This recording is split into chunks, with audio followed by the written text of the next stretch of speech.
வேறெதையும் கேட்டிட தெரியாது.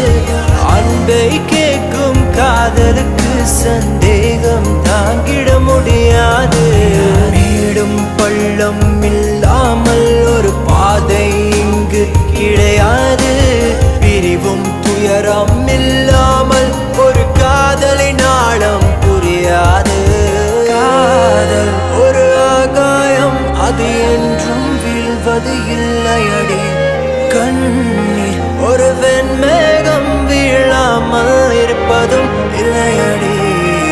கடலுக்குள்ளே மீன் அழுதால் மீன் கண்ணீர் வெளியே தெரியாது. உடை மெல்ல நீ